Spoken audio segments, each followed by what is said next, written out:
Hello everyone. జీవితంలో మనకెదురైనటువంటి మన దాకా వచ్చినటువంటి అవకాశాలను గనక మనం సద్వినియోగం చేసుకోకపోతే జీవిత కాలపు మూల్యాన్ని చెల్లించుకోవాల్సినటువంటి అవసరం ఏర్పడుతుంది. జీవితాంతం బాధపడతాం. నిజంగా కొన్నిటిని మనం మిస్ చేసుకుంటే, కొన్ని అవకాశాలను మిస్ చేసుకుంటే మళ్ళీ వాటిని మన లైఫ్‌లో తిరిగి పొందలేము. ఒక్కసారి మిస్ అయితే మళ్ళీ మన లైఫ్‌లోకి ఆ అవకాశం రావచ్చు, రాకపోవచ్చు. జీవితాంతం అర్రే! నేను మిస్ చేసుకున్నానే అన్న బాధ, వెలితితోటే ఎండ్ అయిపోయే ఛాన్సెస్ కూడా ఉంటాయి. అసలకి ఈ అవకాశాలు అనేటివి ఫస్ట్ మనం గుర్తుపెట్టుకోవాల్సినటువంటి విషయం ఏంటి అంటే, అవి మనల్ని వెతుక్కుంటూ రావు. మనమే మన జీవితం పట్ల, మన కెరీర్ పట్ల స్పష్టమైన అవగాహనతో ఉండి, అసలు నేనేం చెయ్యాలి? నేనేం సాధించాలి? నేను ఎలాంటి అవకాశాలను అందిపుచ్చుకోవాలి? నేను చదువుతున్నటువంటి చదువుకి నాకు ఎలాంటి అవకాశాలున్నాయి? నేను లైఫ్‌లో సెటిల్ కావడానికి ఎన్ని మార్గాలున్నాయి? ఒకవేళ ఒక మార్గం మిస్ అయితే నేను ఇంకా ఏ మార్గంలో నా లైఫ్‌ని, నా కెరీర్‌ని సెటిల్ చేసుకోవచ్చు? ఇలాంటి స్పష్టమైనటువంటి క్లారిటీ అనేది ప్రతి విద్యార్థికి కూడా అవసరమే. ఇప్పుడున్నటువంటి యూత్‌ని గనక చూసినట్లయితే చాలా బాధాకర విషయం ఏంది అంటే, వాళ్ళ జీవితం పట్ల వాళ్ళకొక స్పష్టత లేదు. స్పష్టమైన ఒక గోల్ సెట్టింగ్ లేదు. ఏమీ లేదు. ఏం చేస్తున్నాము అంటే దాన్నేమంటారు, గాలి ఎటు పోతే అటు పోతున్నట్టుగా చదువుతున్నారు, కాలేజీలలోకి వస్తున్నారు, పోతున్నారు. కానీ వాట్ నెక్స్ట్ అంటే మళ్ళీ అందరి మెదళ్ళలో ఓ పెద్ద క్వెషన్ మార్క్. గుర్తుపెట్టుకోండి, లైఫ్‌లో మనం ఏవైనా సరే ఆపర్చునిటీస్‌ని మనం మిస్ చేసుకుంటే, జీవితం పట్ల సీరియస్‌నెస్ లేకపోతే మనం జీవితాంతం బాధపడాల్సిన అవసరం ఉంటుంది. తర్వాత బాధపడ్డా కూడా అవి తిరిగి రావు. మరి అవకాశాలు ఎక్కడుంటాయి? మన కంటికి కనపడతాయా అంటే, కొన్ని కంటికి కనిపించే అవకాశాలుంటాయి. కొన్ని కంటికి కనిపించకుండా మన చుట్టూ ఉండేటువంటి అవకాశాలుంటాయి. కొన్ని వచ్చి మన తలుపు తడితే, కొన్ని మనమే వెళ్ళి వాటి తలుపు తట్టాల్సిన అవసరం ఉంటుంది. ఓకేనా? ఈ అవకాశము అంటే ఏంటిది ఇక్కడ? మీ కెరీర్, మీరు జీవితంలో సెటిల్ అయ్యే మార్గం, మీ లైఫ్, మీ గ్రోత్. ఇది ఒక అవకాశం అనుకుంటే, ప్రతిసారి అవి మన దగ్గరికి రావు. ఏ కొద్ది మందికో మాత్రమే కాకతాళీయంగా అవకాశాలు ఎదురొస్తాయి. చాలా వరకు మనం అన్వేషించుకుంటూ వెళ్ళి, మనం వాటిని ఎదుర్కొని, మనం సెలెక్ట్ చేసుకొని, మనం వాటితోటి యుద్ధం చేసి, ఒక సమరం చేసి వాటిని గెలుచుకోవాలే తప్ప, మన దగ్గరికి అవకాశాలు రావట్లేవు అని నిరుత్సాహపడుతూ కూర్చుంటే జీవితం ముందుకు సాగదు. నిజంగా చెప్పాలంటే మనం సక్సెస్ కాలేం. చాలామంది చూడండి, నాకు అవకాశాలు రాలేదు అంటారు. అవకాశాలు ఎందుకు వస్తాయి? మనం అవకాశాలను వెతుక్కుంటూ వెళ్ళాలి. సరే, అవకాశమే వచ్చింది. ఎంతమంది వాటిని యూటిలైజ్ చేసుకుంటున్నారు? ఎంతమంది సీరియస్‌గా వాటిని సద్వినియోగం చేసుకుంటున్నారు? ఇప్పుడు చూడండి, నోటిఫికేషన్‌లు రాట్లేవు అని మొత్తుకుంటారు. వచ్చాక ఎంతమంది సీరియస్‌గా చదువుతున్నారు? ఒక్కసారి ఆలోచించండి. మీకు మీరు ఒకసారి క్వెషన్ చేసుకోండి. రాట్లేను అన్న రాట్లేవు అన్నప్పుడు రాలేదు అని ఏడుస్తాం. వచ్చాక మన నిర్లక్ష్యం, మన అలసత్వం, మన పోస్ట్‌పోన్ చేసేటువంటి మెంటాలిటీ, రేపు చేద్దాము, రేపు చదువుదాము అంటే ఈ క్షణికం, ఈ క్షణం, ఈరోజు, ఈ గంట, ఈరోజు ఆనందం కోసం, ఈరోజు ఎంటర్టైన్మెంట్ కోసం, ఈరోజు మన రెస్ట్ తీసుకోవడం కోసం మన భవిష్యత్తుని స్పాయిల్ చేసుకుంటాం. ఎప్పుడైనా సరే లైఫ్‌లో మీరు ఎదగాలి అంటే ఈ క్షణం కష్టపడండి. ఈరోజు కష్టపడండి. ఇప్పుడు కష్టపడండి. తాత్కాలిక కష్టపడండి. శాశ్వతంగా సుఖపడతారు.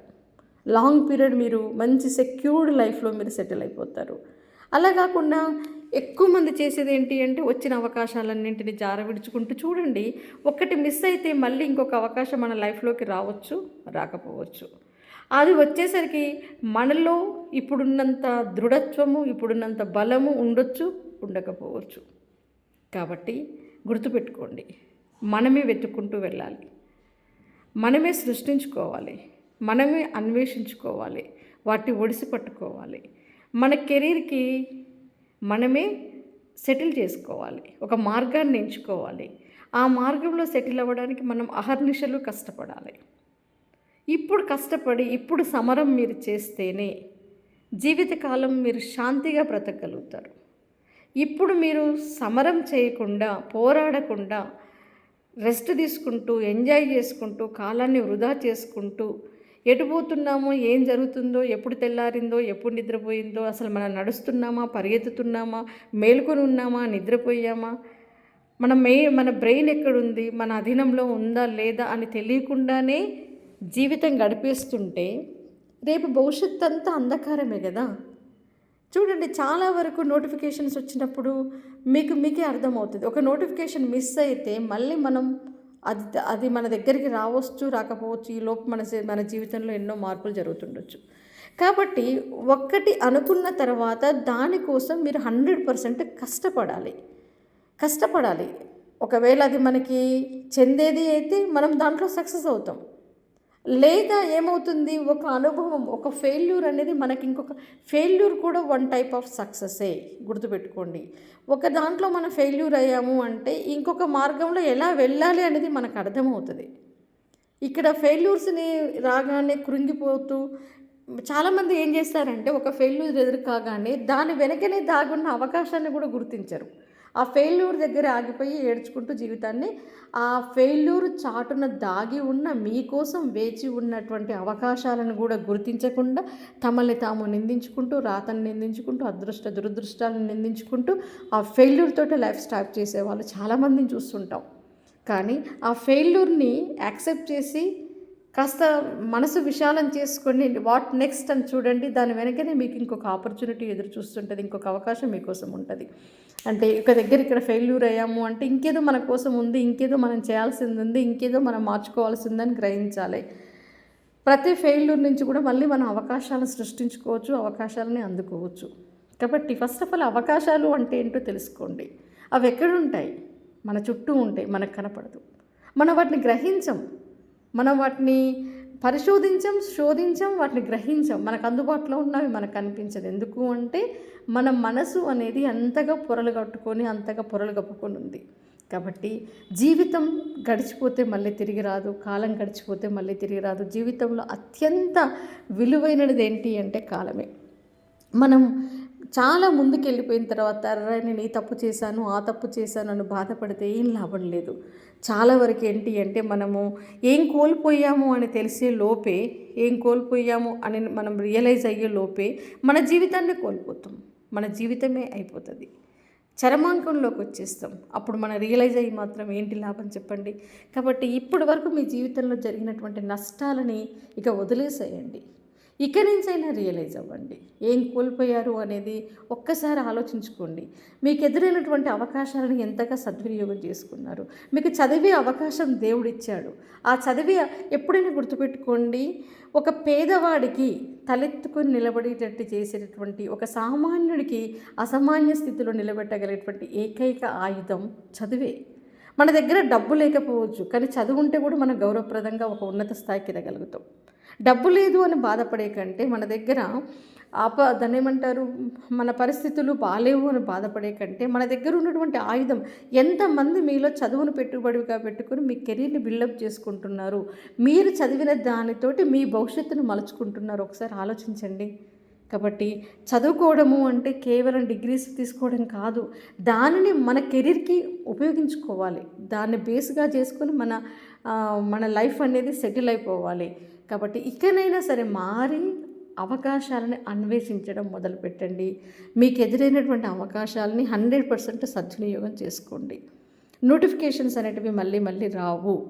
అవి వచ్చేసరికి మన జీవితంలో ఎన్ని మార్పులు వస్తాయో, పోటీ ప్రపంచంలో మనం ఎంత వెనకబడిపోతామో. కాబట్టి వచ్చినప్పుడే బాగా చదవాలి, ప్రతి దాన్ని ఉపయోగించుకోవాలి, ప్రతి నోటిఫికేషన్ ఉపయోగించుకోవాలి. అవకాశం ఉంది, డిస్టెన్స్ ఎడ్యుకేషన్స్లో మీరు మీ కెరీర్ని, మీ క్వాలిఫికేషన్స్ పెంచుకునే అవకాశం ఉంది కదా. సో ఇంకా మీరు పార్ట్ టైం డిస్టెన్స్లో మీరు దూర విద్య ద్వారా మీరు మళ్ళీ ఇంకా పీజీలు పెంచుకోండి.